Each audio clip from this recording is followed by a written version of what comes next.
come so far away from home. There's no way I'm turning back now. Ayan, isang mapagpalang gabi po sa ating lahat mga ka-business namin minamahal. Ayan po noong wait lang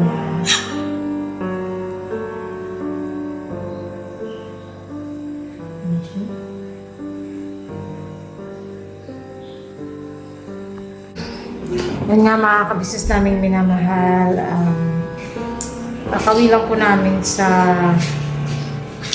kakauwi lang namin galing sa lakad. At mapapanood niyo rin naman po sa ka-business kung saan po kami galing. Status mo nandyan kung saan talaga kami galing. So abangan niyo po yun sa mga vlogs po ng lahat. Yung kanya-kanyang vlogs po kami.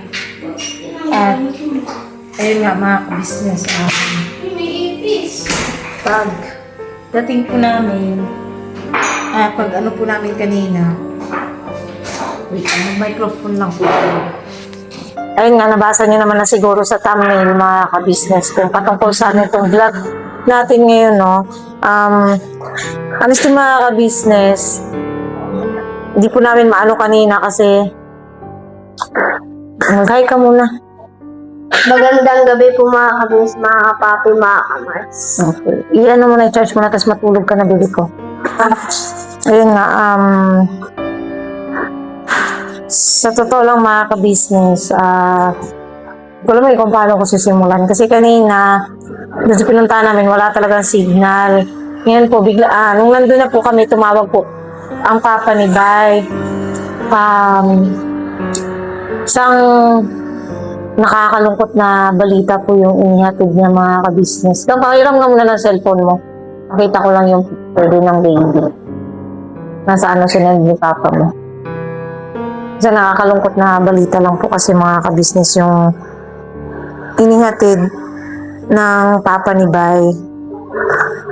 Talagang nawindang din ako mga ka-business. Nawindang kami. Nung tumawag siya kanina na yung pamangkin daw po ni Bay ay umanaw na mga ka-business. Yung pamangkin ni Bay, anak po yun ng ate niya. Kung nalala niyo yung kapatid niyang nagpunta noong kasal, kasama ni Papa nung kasal. Kasi yung napapanood niyo po, nakasama namin itong bago is yun po yung pinaka panganay, si Melchi, tapos kasunod si Richie, mga ka-business. Ngayon, yung kasama ni Papa nung kasal na nag-attend nung kasal namin, yun po yung Richie.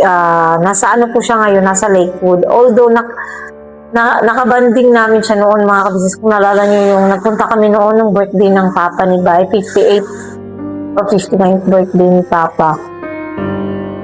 Andun siya, yung ate niya ngayon. Tapos, umuwi ng Lakewood kasi po sila doon, naghanap buhay.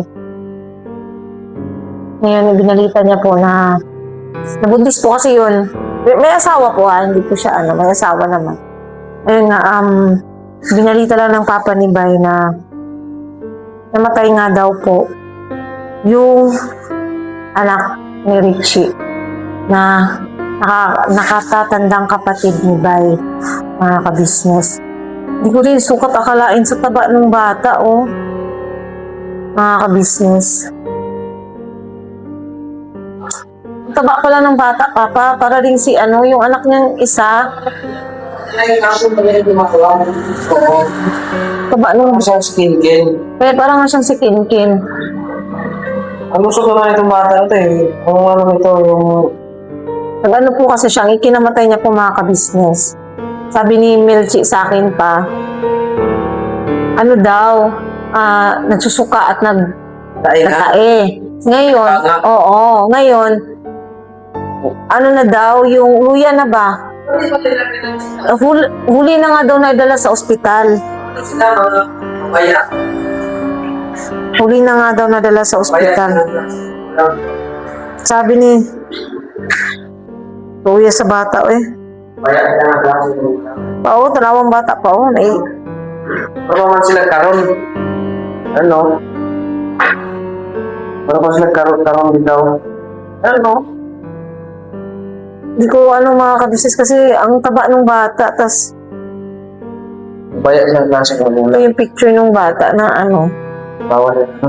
Wala yan, no? Oo, hindi naman, malayo naman. Din mga kabisnes.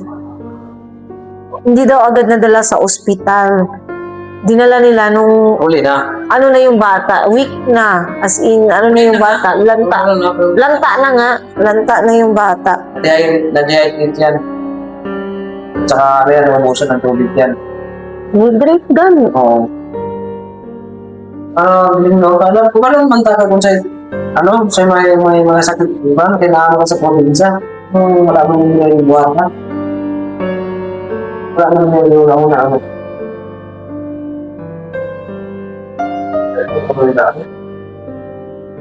Naliburo mo. Naliburo yung bata, tapos isang iglap na. Sino to pa? Minsan Yun ba ito din ba yung nakausap mo nung sa kay Maiko? Talaga namin sukat akalain mga kabisnes na ayun nga kasi syempre kami nakakapon siya nagtawag sa akin. Kasi, matawag siya kahapon. hindi ko kasi nasagot kasi nag-drive ako ng motor. Sagot na sabi ko, uwi na pagdating ko sa bahay. Tapos Hindi ko rin siya tumawag ulit. humihingi siguro yun ng tulong. Ano? Kaso wala na sigong signal din. Wala rin tayo kasi pang ngayon eh. Kakatapos lang din kasi ng sahod mga kabisnes, kakatapos lang din namin magbayad ng motor. Siyempre, di ba nga nabanggit naman namin sa vlog din po ni Kuya na bumaba nga po yung sahod namin mga kabisnes. Tapos yung allowance naman po na ibinigay nun ni Kuya, Ichi.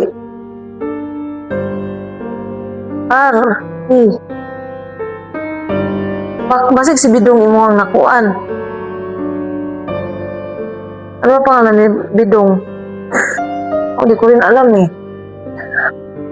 Tawag dito. Yun nga, yung sa allowance naman ni Kuya, nakaiba yun lahat mga kabisnes ko. Nakialaman yun.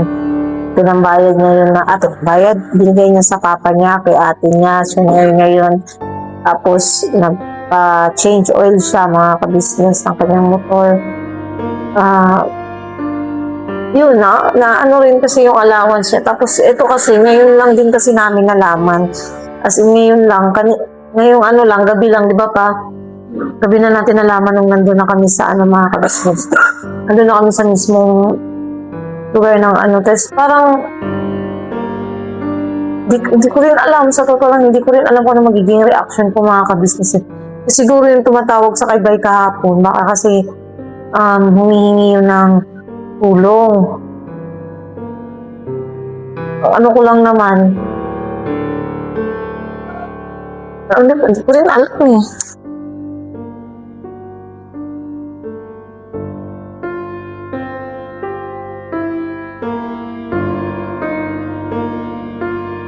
Tumatang to, hindi pa namin talaga nakita mga kabisnes. Totoo lang, hindi pa naman namin nakita yan. Pero kamukha siya nung kuya niya, si Kenken. Si Kenken, si Kuy Kuy, yan, halos magkakakamukha. Kaya lang yung mga anak niya na yan is medyo singkit. Mga kabisnes, medyo singkit. And talagang nakakalungkot lang ngayon. Kay Richie, condolence sa inyo papang.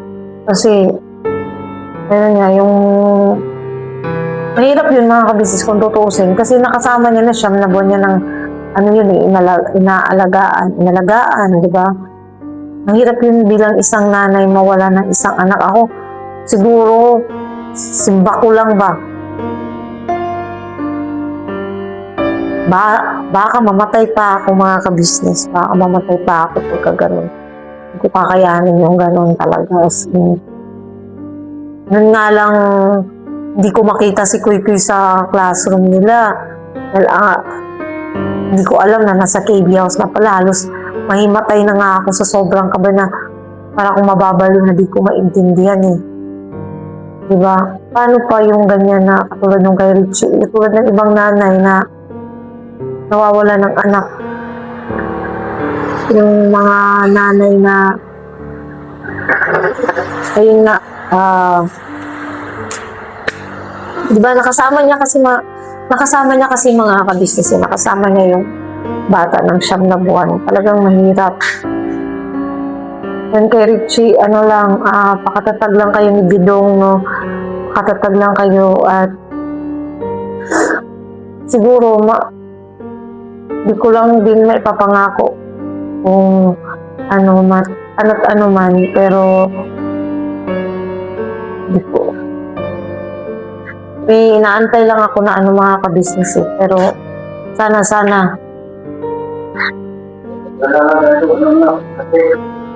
Yun nga eh.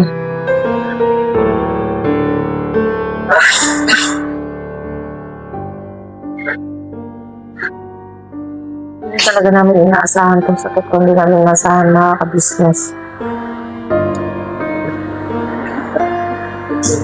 So parang ako din nagulantang kanina na batay din ako. Kaya lagi ko siya tinatanong habang nagbabiyahe kami pa uwi. Tinatanong ko siya kung okay lang siya kasi siyempre di rin naman madali sa kanya yung mga ka-business, pamangkin niya yun. Ako nga nung namatay yung pamangkin ko, kasi yun siya mga ka-business, yung anak ng ate ko, talaga yun, binubuntis pa lang yun ni ate. Sabi ko sa kanya, hingin ko yung baby. Gusto ko akin na lang, ginaganon-ganon ko siya. Talagang, sa akin, yung baby, yung habang binubuntis ni ate, tapos nung nanganak siya, 15 hours siyang nagli-labor. Pero based kasi sa ultrasound niya mga ka-business, malaki yung ulo ng bata. Ang nangyari, pinilit ng doktor sa Provincial Hospital na ilabas yung bata ng normal delivery. Hindi nga po kakayanin dahil po sa medyo malaki po yung ulo ng bata. Hydrocephalus po kasi siya. Pinilit po hanggang sa wala nang lakas umiri yung ate ko. Kasi imagine niyo 15 hours labor. Hindi naman po madali yun. Nung madaling araw na, kasi pinilit talaga namin na ipa-CS siya kaso wala daw doktor doon sa Provincial Hospital. Matanggi na sinasabi wala daw doktor. Nung mga alas 6 na ng umaga, tsaka pinayagan na lipat ng ibang hospital para ipa-CS. Tapos kinunan ng heartbeat yung baby sa tiyan niya.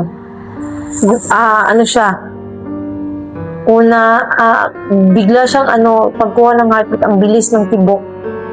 Sabay, nawala yung tibok. So, parang ako sa nagduda na ako mga ka-business. Tapos isinakay pa namin siya sa ambulansya. Pagsakay sa ambulansya, sinakay pa ng barge. Ang barge pa naman, hindi umaalis hanggat hindi puno, di ba? Alam naman natin yun. Kasi tatawid siya na papuntang Uzani City sa Mars Jean. Nung na siya, nasa barge kami, nasa ambulansya, suka na siya ng suka ng color green. So, ibig sabihin, niya na yun, sinusuka niya yung toxic na kasi nakadumi na yung bata, siguro sa tiyan niya. Sinusuka niya.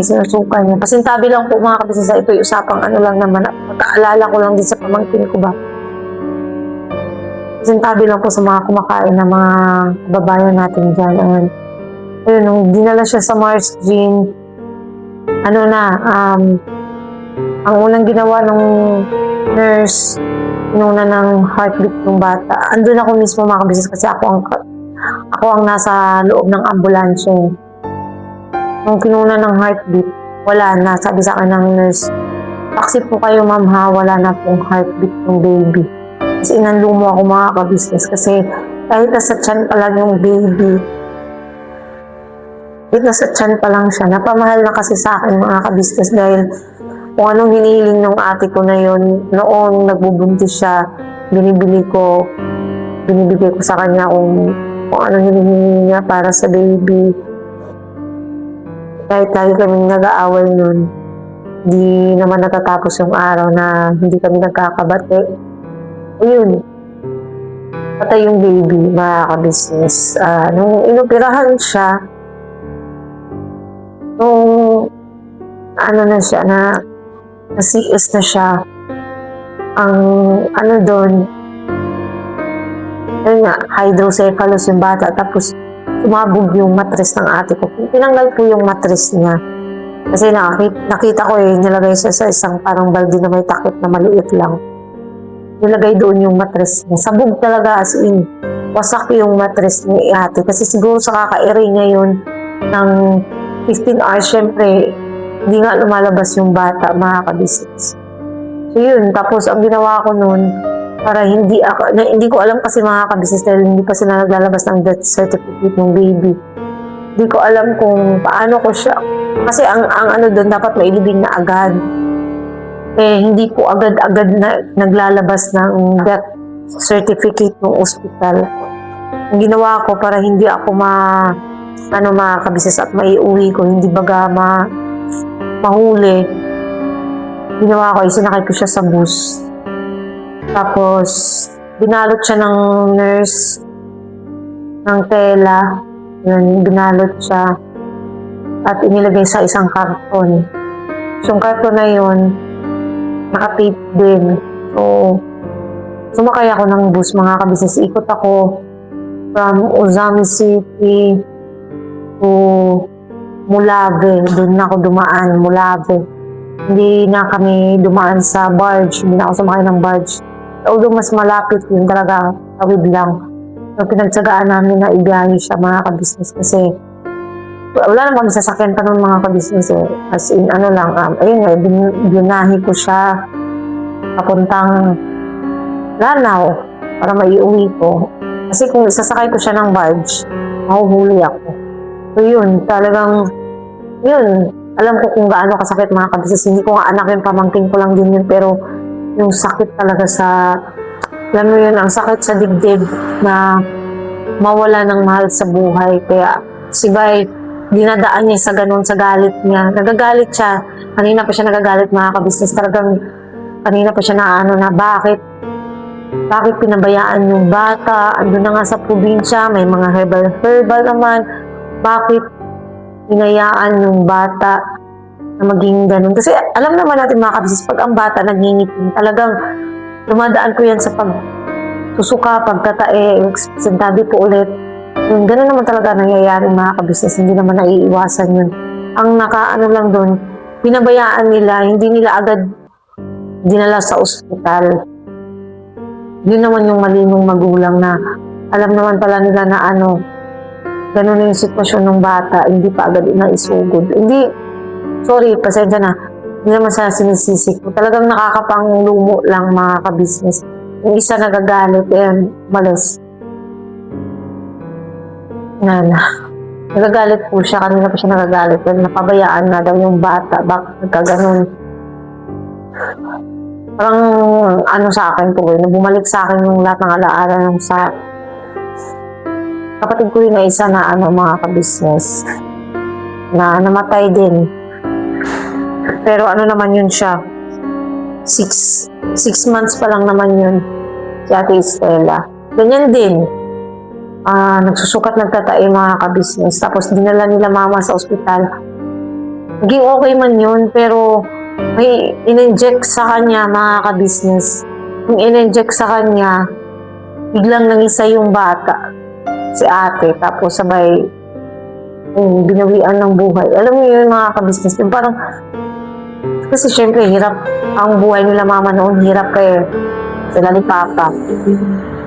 Pero, yun nga, binawian ng buhay.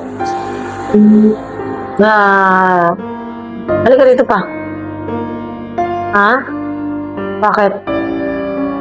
Inuin mo na lang kasi huwag ka nang magalit. Ha? Wala nang magagawa yung pagka-visit mo sa kanila. Wala nang magagawa, Papa.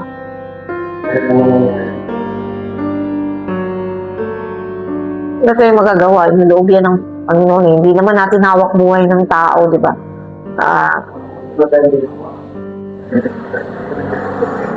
Wala eh. Ganun talaga. Hanggang doon na lang talaga yung buhay ng bata.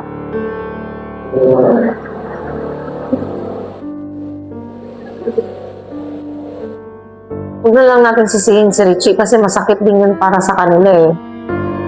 Mahirap naman kung isisi mo pa yun sa atin mo. Eh, alam mo naman din na wala namang may gustong mangyari yan, Papa. Wala naman kasi may, di ba, tama naman ako mga kapisas, wala namang may gustong mangyari yung mga ganyang bagay. Talagang, hanggang doon na lang talaga buhay niya. Di ba nga, yung anak niya, Tinging.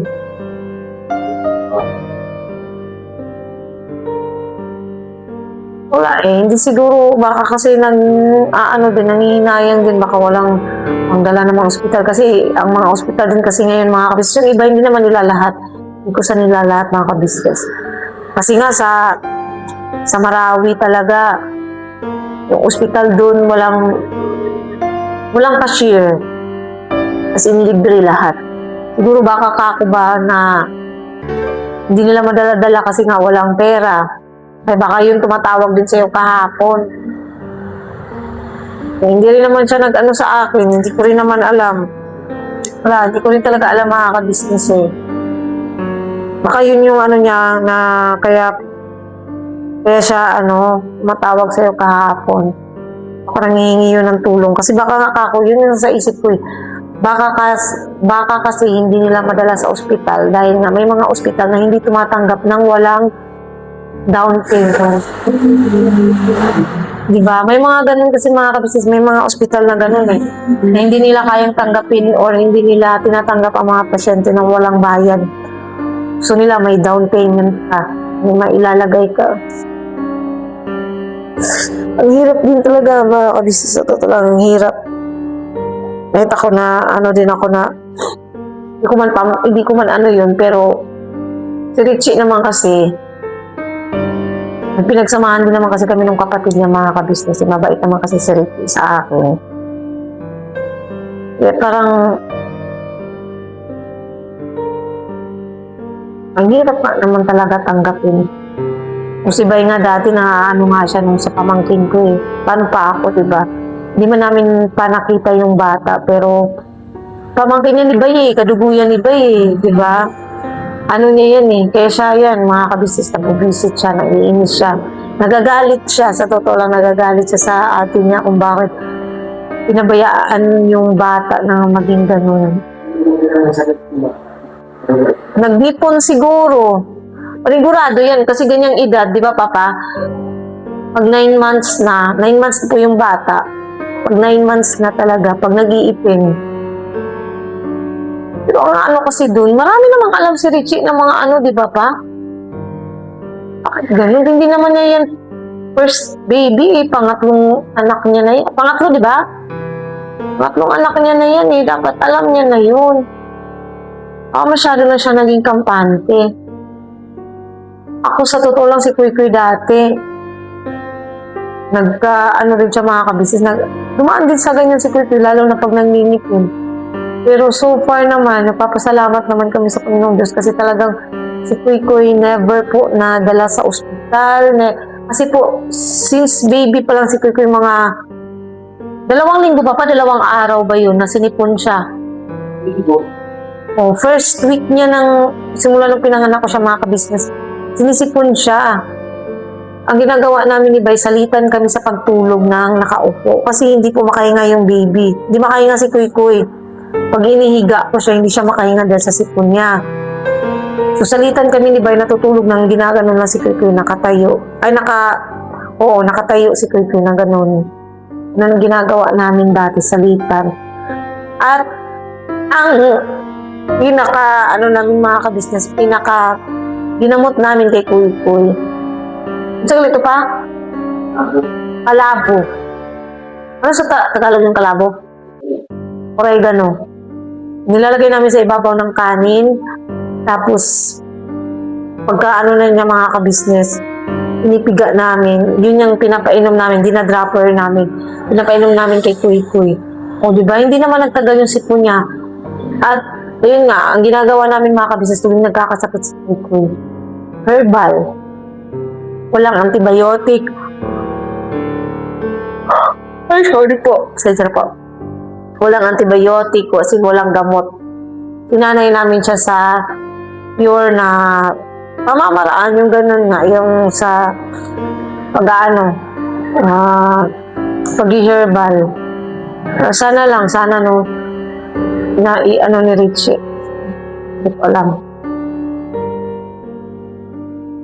Siguro magsasabi na lang ako bukas kay ate, magbabawas na lang muna ako sa savings mga ka-business para makapag-bigay kahit pa paano doon. Kasi wala din mga ka-business ang sinahod din kasi namin is that siniguro namin magbayad ng motor. Ayun, salamat po kay Ma'am Eleanor, no, sa pabigas at saka sa pambayad ng motor, pandagdag pambayad ng motor. Kaya nakapagbayad na po kami mga ka-business. Kaya nakapag-change oil na rin si Bay. Nakapagbayad na kami tubig kuryente. Bukas ang sa na lang namin, itong sa internet naman ang babayaran namin. Kasi may monthly rin po kasi kami ng internet mga ka-business. Tapos, ayun, basta nagawa na namin lahat. Yun nga lang. Ngayong buwan talagang dahil sa less talaga kami sa gastos. Wala kami groceries. Hindi ako nakapag-grocery ngayong buwan. Pero sige lang, hayaan lang natin mga ka-business. Susunod na buwan na lang ulit babawi sa ganun. Wala talagang may mga bagay na kailangang unahin kaysa sa ganyan mga kabisna.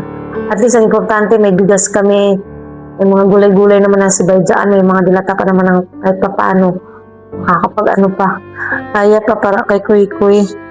Yun, so ayun, hanggang dito na lang po siguro muna mga kabis. Halika muna, Papa. Saglit lang.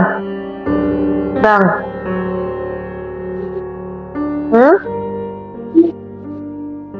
Hindi lang. Mag-condolence ka lang naman. Mag-ano ka lang naman kila Richie.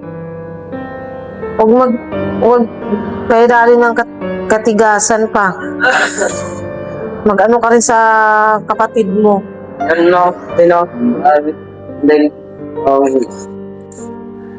Pero sana kayo yung maging kampante sana sa sarili. Kasi hindi naman kung hindi nyo ako napansin na may iniinta na palang sakit yung anak mo. Hindi naman. Dapat, yung nakita nyo lang ganun yung sitwasyon ng anak nyo, dapat inagapan nyo na may pera man kayo o wala. Magawaan naman ng paraan. Kasi makita naman yung kahit gaano pa kalaki ang gastos. Makita pa yan ang pera, pero ang buhay ng tao hindi mo na yun maibabalik. Sana maging lesson learned yan sa'yo. Tsaka alam ko na nahirapan ka, pero kailangan mo ring tatagan. Kaya ni Bidong. Alam ko, ang mama ni Bidong, may alam din yan kung anong gamot. Diba? Huwag na, tama na yung paninisi. Hindi mo na ako nagsisisi. Tama na yung paninisi mo sa mga kapatid mo. Hindi na yan Hindi naman natin. Siguro, wala namang may gusto na. niloob na rin siguro ng Diyos na ganyan talaga ang buhay niya. Siya mahirap. Hindi na siya nahirapan. So, yun lang, magpakatatag lang kayo ni Bidong. Sa ayusin niyo yung pagsasama niyo.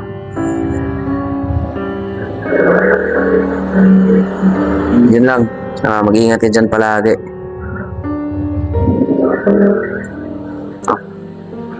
Yun lang mga business.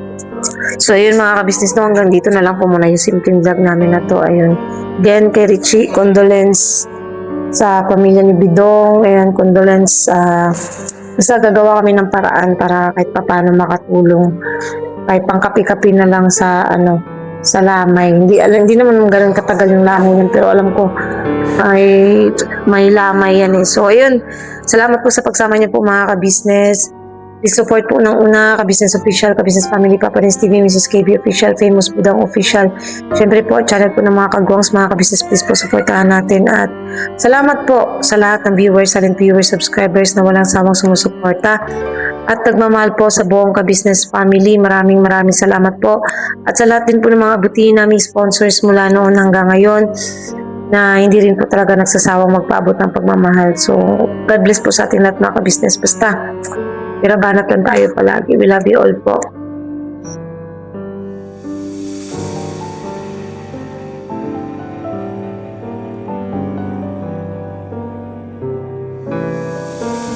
I've come so far away from home.